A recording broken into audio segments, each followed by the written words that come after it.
ఓం నమః శివాయ.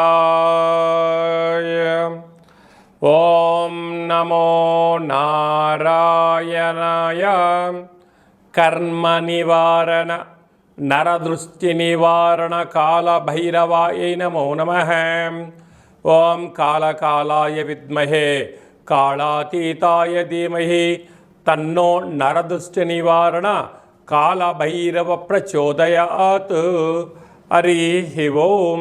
మా ఛానల్కి స్వాగతం. చూస్తున్న వీక్షకులకు ప్రేక్షకులకు ప్రియ కాళభైరవ భగవద్బంధులకి స్వాగతం పలుకుతూ మమ్మల్ని ఎంతగానో ఆదరిస్తూ ఉండబడినటువంటి ప్రియ సోదర సోదరీమణులకు, సనాతన ధర్మ సంరక్షకులకు, జ్యోతిష్య అభిమానులకు స్వాగతం పలుకుతూ ఆషాఢమాసంలో అనగా 1/7/2025 నుండి 15/7/2025 వరకు పుట్టినటువంటి వారందరికీ కూడా ముందస్తుగా జన్మదిన శుభాకాంక్షలు. గతంలో వివాహం చేసుకున్న వారికి వివాహ వార్షికోత్సవ శుభాకాంక్షలు. ద్వాదశ రాశుల్లో గ్రహ గమనాలు ఒకసారి వీక్షింపచేద్దాం. వృషభ రాశిలో శుక్రుడు సుక్షత్రకారకుడు.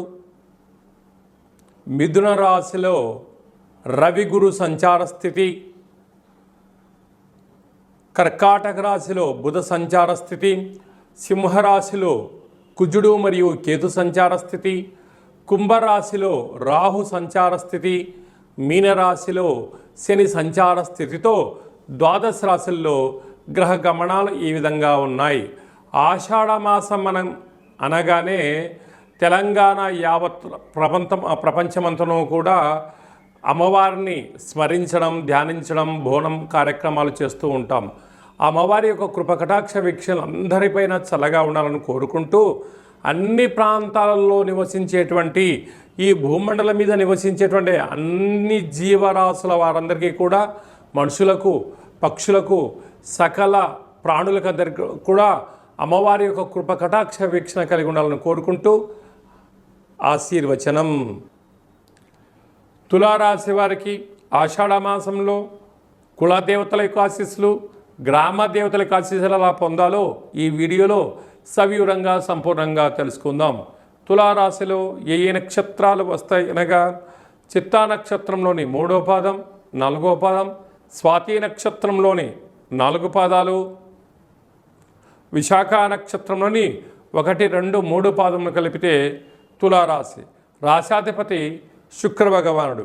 వీరికి సంతాన స్థానంలో రాహు ఉండడం వలన పిల్లల యొక్క చదువులు, పిల్లల యొక్క అభివృద్ధి, తల్లిదండ్రుల యొక్క క్షేమము, విదేశాల్లో ఉండబడిన వారి యొక్క పిల్లల యొక్క భవిష్యత్తు ఆలోచిస్తూ ఉన్నతంగా ఎదగాలని మీ కోరిక నెరవేరబోతుంది. అదే కాకుండా నూతనంగా వివాహమైన వారికి పుత్రిక సత్సంతానం కోసం ప్రయత్నం చేసినట్లయితే సంపూర్ణమైన విజయం మీ సొంతం అవుతుంది. 6వ స్థానంలో శని భగవాను ఉండడం వలన రుణ సమస్య, రోగ సమస్య, శత్రు సమస్య లోపల మిమ్మల్ని వెంటాడే పరిస్థితి ఉంటుంది. అంటే తల్లిగారికి ఏదవుతుందో, లేకుంటే బంధుమిత్రులకు ఏదవుతుందో, లేదా నాన్నగారికి ఏమవుతుందో అనేటువంటి ఎప్పుడు కూడా ఆందోళనకు మీరు గురయ్యే పరిస్థితి చాలా అధికంగా ఉంటుంది. కనుక ఇలాంటి కాల సమయంలో సకాలంలో తిండి, సకాలంలో నిద్ర, తగు వ్యాయామం అని ధర్మ కార్యక్రమాల్లో పాల్గొనడం వలన సకల శని దోషం తొలగి ఐశ్వర్యానికి, ఆనందానికి మీరు దగ్గర అవుతారు. అష్టమంలో శుక్రుడు ఉండడం వలన మీరు బంగారాభరణాలు, షేర్లు, వాహనాలు, క్రయ విక్రయాలు మంచివే, కానీ ఇది అంత సరైన సమయం కాదు. అధికమైన పెట్టుబడులు పెట్టి కొనేటువంటి పరిస్థితి ఉంటుంది. మీరు ఆవేశపడి తొందరపడి కొనుగోలు చేయకపోవడం ఉత్తమోత్తంగా భావించగలగాలి. భాగ్యస్థానంలో ఆత్మకారకుడు రవి, విద్యా ఉద్యోగ విదేశాన కారకుడు దేవగురు బృహస్పతి ఉండడం వలన అన్యోన్యత, సత్ప్రవర్తన, నమ్మకము, పెట్టుబడులు, సత్ప్రవర్తన, దేవతారాధన ఉండడం వలన యోగదాయకంగా భావించగలగాలి. రాజ్యస్థానంలో బుధుడు ఉండడం వలన పెట్టుబడులు ఆకర్షించడం, వృత్తులలో, ఉద్యోగాల్లో, వ్యాపారంలో సత్ప్రవర్తన ఉండడము, ధర్మ మార్గంగా ఉండగలిగినట్లయితే మీ యొక్క వ్యాపారము గ్రామ, రాష్ట్ర, దేశ, ప్రపంచ స్థాయి వరకు విస్తరింపజేసే పరిస్థితి చాలా అధికంగా ఉంది. ఏకాదశంలో కుజభగవానుడు మరియు కేతు సంచార స్థితి ఉండడం వలన భూములు, క్రయ విక్రయాలు, షేర్లు, పెట్టుబడులు ఆకర్షించే పరిస్థితి ఉంటుంది. అలాగే స్వయం వృత్తుల వాళ్ళు, సేవా రంగాల వాళ్ళు, మార్కెటింగ్ రంగంలో వారు, సాఫ్ట్వేర్ హార్డ్వేర్ ఉద్యోగస్తులు, విడి సామాన్లు, పరికరాలు, వ్యాపార ఉత్పత్తులు, అలాగే యూట్యూబ్లు, వాట్సాప్, ఫేస్బుక్, క్రియేటివిటీ రంగాల్లో ఉండబడిన వారు ఎన్నో జాగ్రత్తలు పాటించగలగాలి. ఇలాంటి కాల సమయంలో కులదేవతల యొక్క ఆశీస్సులు, గ్రామ దేవతల యొక్క ఆశీస్సులు పొందగలగాలి అన్నట్లయితే అమ్మవారికి వీలైనంత తెలుపు రంగు వస్త్రాలతో సమర్పించడం, తెలుపు రంగు పువ్వులతో అర్చన చేయడం, విభూతితో అర్చన చేయించడం, పెరుగన్నంతో కూడుకున్నటువంటి పాయసంతో కూడుకున్న పదార్థాన్ని నైవేద్యంగా పెట్టి భక్తులకు ప్రసాదంగా పంచగలిగినట్లయితే రుణ సమస్య, రోగ సమస్య, అంతర్గత సమస్య, బహిర్గత సమస్యలను తొలగిపోయి మనశ్శాంతిగా ఉంటూ ఆయురారోగ్యాలన్నీను కూడా ఈ యొక్క తులారాశి వారి సొంతమవుతాయని చెప్పి కూడా గమనించాలి.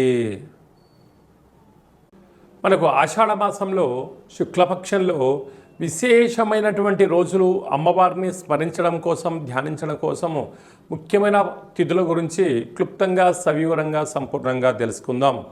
3వ తారీఖు 7వ నెల 2025 ఆషాఢ మాస శుక్లపక్ష అష్టమి గురువారము, హస్త నక్షత్రము, చిత్త నక్షత్రము.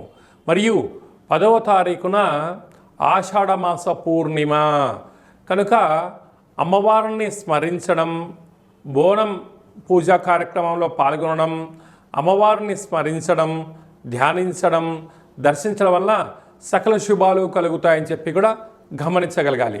అలాగనే మనము వీలైనంత వరకు ఈ యొక్క ఆషాఢ మాసం యొక్క ఆశీస్సులు పొందగలగాలి అన్నట్లయితే వీలైనంత వరకు కాళికామాతను, కాళభైరవ స్వామిని స్మరణ, ధ్యానము యోగదాయకం అని చెప్పి కూడా గమనించగలగాలి.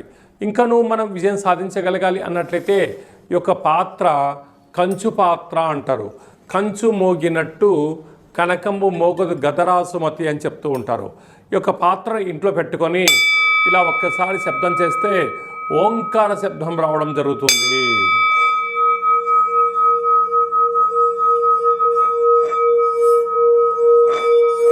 ఈ యొక్క పాత్రను ఇలా మనసులో కాళభైరవ స్వామివారిని స్మరిస్తూ తిప్పడం వలన, ఓంకార శబ్దం రావడం వలన మనిషి శరీరంలో ఉండబడిన చక్రాలు వికసింపచేసి గృహంలో ఉండబడినటువంటి జ్యేష్ఠాదేవి బయటికెళ్ళి గ్రామంలో సంచరించే లక్ష్మీదేవి గళ్ళు గళ్ళుమంటూ మన ఇంటికి రావడం జరుగుతుంది. కనుక కాళభైరవ స్వామి యొక్క అక్షయ పాత్ర ఇంట్లో ఉంచుకుందాం. అష్ట కష్టాలకు స్వస్తి పలుకుదాం, అష్టైశ్వర్యాలకు స్వాగతం పలుకుదాం అని చెప్పి గమనించాలి. ఈ అక్షయ పాత్ర మీకు కాళభైరవ స్వామి యొక్క పూజ 27 రకాల వస్తువులతో దిష్టి తీయించి మీకు పంపించడం జరుగుతుంది.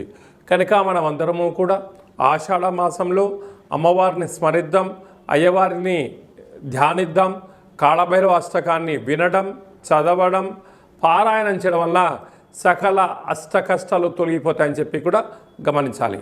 మీ వ్యక్తిగత జాతకం తెలుసుకోవాలనుకుంటున్నారా?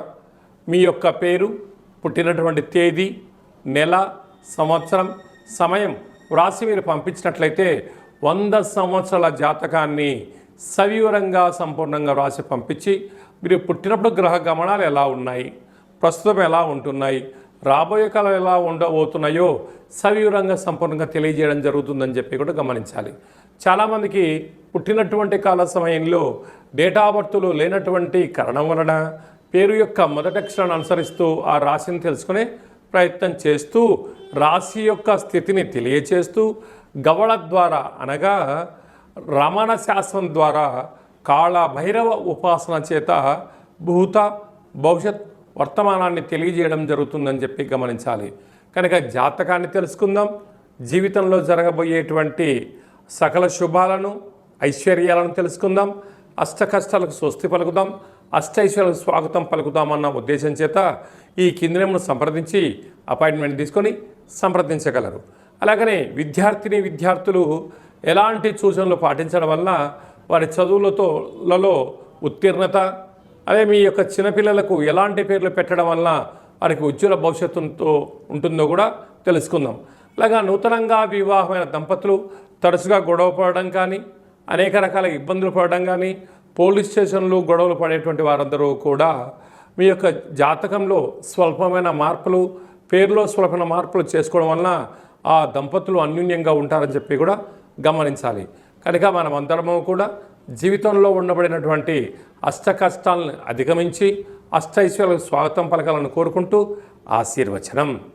ఓం శతమానం భవతి శతాయు పురుష సతేంద్రియ ఆయుష్యేవేంద్రియే ప్రతిష్టతి. ధనం ధాన్యం బహుపుత్రలాభం శత సంవత్సరం దీర్ఘమాయు. సర్వే జనా సుఖినో భవంతు. లోకా సమస్తా సుఖినో భవంతు. సర్వం శివార్పణమస్తు. సర్వం కాళభైరవ దేవతార్పణమస్తు. హరి ఓం.